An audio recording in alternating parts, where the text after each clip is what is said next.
Jim Harbaugh is 28-11 in 3 years at Michigan, which includes going 1-2 in bowls and 1-5 against rivals Michigan State and Ohio State. Photo, David Gerlnick, Detroit News. Jim Harbaugh has done it again. He has managed to become the flashpoint of hot debate, and not even on purpose. In almost every key moment in every big game this season, Michigan collapsed, capped by its second-half meltdown against South Carolina. And now comes Harbaugh's biggest challenge yet, by far. The Wolverines were unsettled at quarterback and unproven in all sorts of places while going 8-5, but this is on the coach and his highly compensated staff. Harbaugh deserves scrutiny, with a 28-11 record after 3 seasons, a 1-5 mark against his rivals and a 1-2 bowl record. And you know what? He should welcome the scrutiny.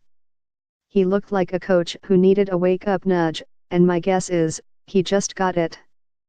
His feisty demeanor and creative play calling went on hiatus, and maybe he intentionally toned it down with a young team.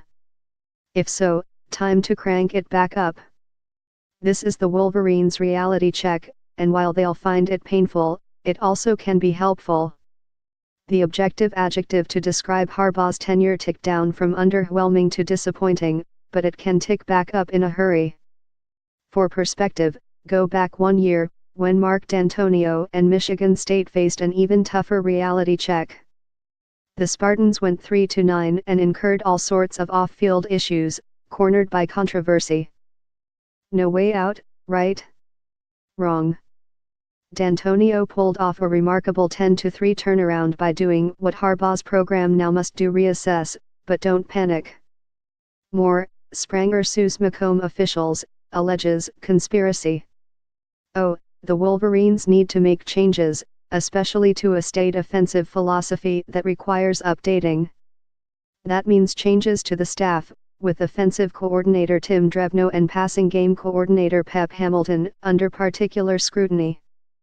Harbaugh reportedly is interested in adding Dan Enos, former Central Michigan head coach and Michigan State quarterback. Staff reflection: D'Antonio rebounded without dismissing a single member of his coaching staff, despite calls to do so. He stayed the course because his decade of success allowed him to do so. Harbaugh hasn't reached that level of continuity here, although at some point, he must. But his standing as one of the highest paid, highly touted coaches in college football comes with a price. People are less willing to be patient, so he has to be prepared to respond. That's why it was such a priority to land Mississippi transfer Shea Patterson. Some argue Michigan is merely a quarterback away from contention again, and Patterson could be that guy, if he's immediately eligible. It could very well work, but it's still disconcerting Harbaugh hasn't consistently developed quarterbacks here. Michigan also hasn't come close to building a pounding offensive line, and there might be a change there too, with assistant Greg Frey reportedly talking to Florida State. One 5-loss season can be overcome, and Michigan returns a load of talent. Chase Winovich announced Wednesday he's coming back, so the Wolverines will return 9 of 11 starters to the nation's third-ranked defense.